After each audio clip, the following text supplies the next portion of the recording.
Vamos a charlar sobre este tema y otros con Alejandro Bongiovanni, que es director de las políticas públicas de Fundación Libertad. ¿Qué tal, Alejandro? Buenas tardes. Gustavo y los integrantes de aquí del Puente en Mitre te saludan.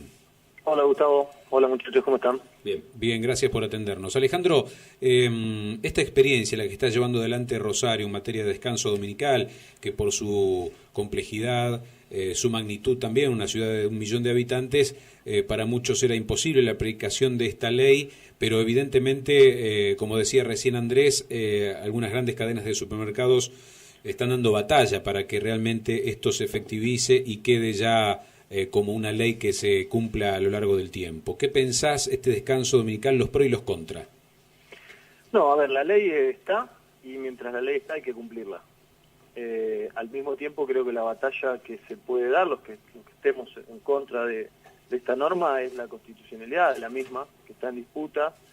Fíjate qué interesante, la ley en ningún lado habla de descanso.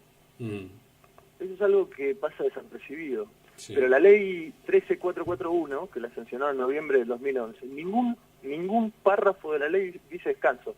¿Por qué? Porque el descanso dominical o la jornada de trabajo es competencia del Congreso de la Nación. Así lo dice la ley de contrato de trabajo, en su artículo 196, que dice que la extensión de la jornada de trabajo es uniforme para toda la Nación y se va a regir por la ley 11544. Y así también hubo un fallo importante de la Corte Suprema de la Nación, Fábrica Argentina de Calderas contra Provincia de Santa Fe, en donde el fallo dice expresamente que la determinación de la jornada de trabajo y su retribución hacen a la esencia del contrato de trabajo y constituyen materia propia de la legislación nacional. O sea, no puede Santa Fe regular su propia jornada de trabajo, o sus propios horarios de trabajo, sus propios descansos del trabajo, como tampoco lo puede hacer Mendoza o Jujuy o la provincia que fuera. La inconstitucionalidad de esta norma para mí es muy patente y si llega a la Corte Suprema veremos cómo se expide, ¿no? Ahora, al mismo tiempo te digo una cosa, la ley está y mientras la ley esté se cumple. Bongiovanni, ¿qué tal? Andrés Canepa te saluda, ¿cómo estás? Hola Andrés, ¿cómo estás? Bien, más allá de lo que dice la ley en su texto, el espíritu de la ley está claro, que es el descanso dominical. De hecho, así lo dice la militancia, así lo decían todos los carteles que estaban puestos en la calle. Ahora bien, más allá de que sea o no constitucional, ¿cómo se le puede dar salida a este conflicto? ¿Solamente desde la justicia? En primer lugar podemos discutir si ese es el verdadero espíritu. También podemos decir que hay una lucha empresarial teñida de derechos de los empleados, porque yo te digo más, si lo que estamos hablando es de una cuestión de derechos, ¿no habría que extenderlo a todo tipo de empleados? ¿Por qué solo a los empleados de los supermercados de cierta dimensión? No sé qué opinan ustedes, pero me gusta mucho pensar que hay derechos para para los empleados que trabajan en un supermercado de, no recuerdo en este momento las dimensiones. Más de 140 metros cuadrados. 1200, perdón. 1200 metros cuadrados. Sí. Y los que trabajan en un establecimiento de 1199 metros cuadrados no tienen ese derecho. Me parece un poco raro. Nadie come vidrio y nadie es tan inocente, y acá hay una cuestión de una lucha empresarial, una lucha por un mercado, por dinero, por comercio, que se ha teñido de una bandera de derechos. Si alguien está de acuerdo en que este derecho se extienda a todos los empleados, cines, restaurantes, bares, por lo menos sería coherente. Y yo diría, bueno, ahí hay una persona que quiere defender un derecho en el que él cree.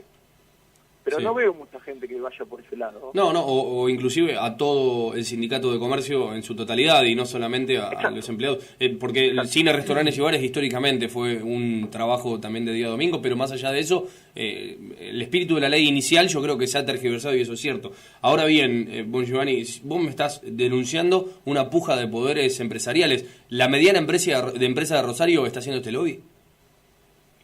Yo no voy a poner nombre y apellido, quizá tampoco haya un nombre y apellido, quizás haya sectores, pero digamos que hay una pelea por un mercado. Hay una pelea por un mercado.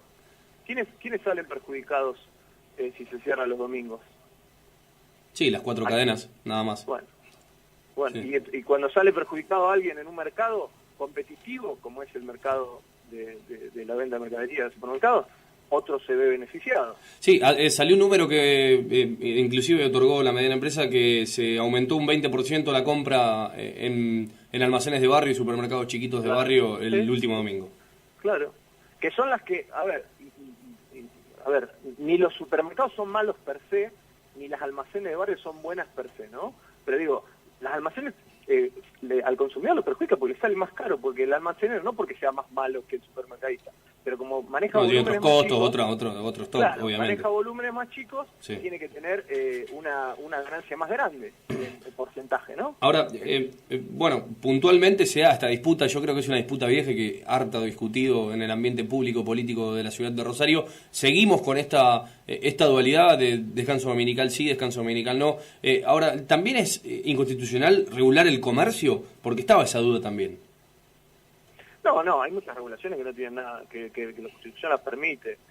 Con lo que la Constitución es muy clara es con la jornada de trabajo. Sí. Claro, porque si no, ahí lo que te generaría sería disparidad entre las provincias. Entonces, ¿no? si se está regulando comercio, estaría dentro de la constitucionalidad la ley. Porque esa es la interpretación que están dando los jueces, los que dan a favor y los que dan en contra. Si es trabajo o si es comercio. Sí. Por eso lo que dije al principio. Ojo, porque la bandera del descanso, que es la que ha, sobre todo, abrazado la sociedad, a los que están a favor, porque hay mucha gente que está en contra también, no es la verdadera, no está en el espíritu de la ley. Insisto con esto, el que quiera que agarre la ley y que me busque la palabra descanso una sola vez, y no la va a encontrar.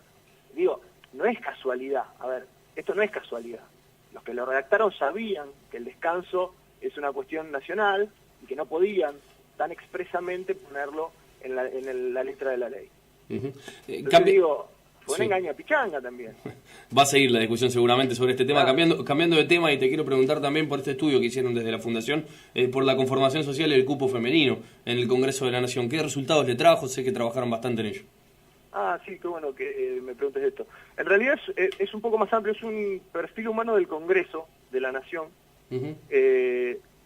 sobre diversidad de género, edad, profesión, educación universitaria, renovación legislativa y renovación política. ¿Qué hicimos? Básicamente charlamos con los 257 diputados y los 72 senadores o sus asesores y les pedimos estos datos, que en realidad los recabamos para hacer este informe, pero deberían estar públicos y deberían estar en la web del Congreso, ¿no? Nos llevamos algunos datos interesantes, por ejemplo, que el casi 40% de los legisladores son mujeres, lo cual es bastante más que el cupo del 30 por ley, lo cual creo que es una buena noticia.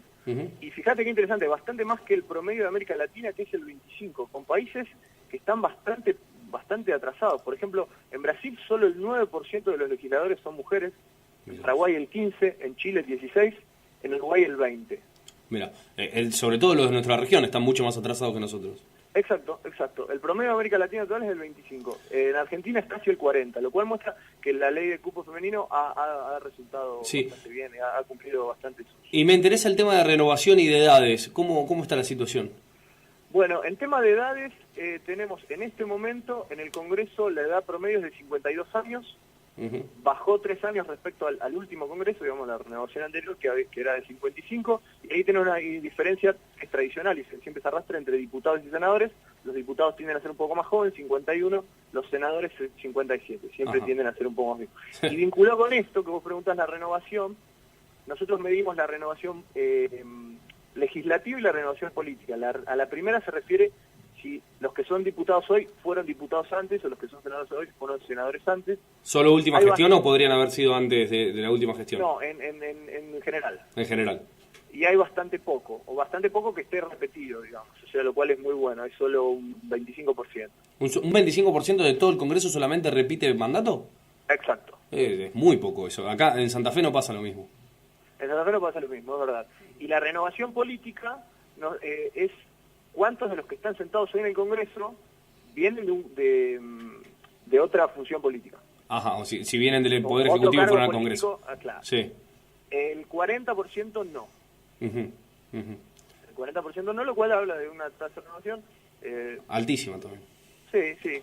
A ver, este es el primer trabajo que hacemos. Cuando tengamos 10 de estos vamos a poder hacer una serie, ¿no? Claro. Ver la evolución del Congreso. Claro. ¿Esto tiene algún apoyo o solo la Fundación Libertad lo hace? No hace la Fundación Libertad, lo hicieron dos investigadores de la Fundación, Mariano Fortuny y Rafael Micheletti, que son muy concienzudos en su trabajo. La verdad que les llevó mucho tiempo llamando por teléfono a los asesores. Solo 2 congresales no nos quisieron dar ningún tipo de información. ¿Motivo? No quisieron. Bueno, no puedo decir los nombres porque una de las condiciones que pusimos era que esto iba a ser un trabajo anónimo y estamos cumpliendo con esa promesa. Felicítalo de nuestra parte a los investigadores porque la verdad es un trabajo de hormiga, un trabajo minucioso y está bueno tenerlo para seguramente sobre todo los congresos futuros e ir mejorando estos números. Gracias. Por suerte a los medios les está interesando. Decimos siempre lo mismo, esto lo hace la Fundación Libertad, en realidad no lo tendríamos que hacer, tendría que estar los datos públicos ahí en la web del Congreso, no lo tendría que hacer el mismo Congreso, pero bueno, mientras no lo hagan, lo haremos nosotros. Son reparos que ponen los mismos legisladores muchas veces. Muchísimas gracias, Bongiovanni. A ustedes, un abrazo grande. Hasta luego. Alejandro Bongiovanni, el director de Políticas Públicas de la Fundación Libertad. Primero descanso dominical, ya sabemos lo que piensa la Fundación desde antes, ahora dando la visión sobre la aplicación del descanso dominical en el Rosario. Y por otro lado, esta investigación que se hizo a cargo de la Fundación, de 2 investigadores de la Fundación, sobre la conformación social y cupo femenino en el Congreso de la Nación.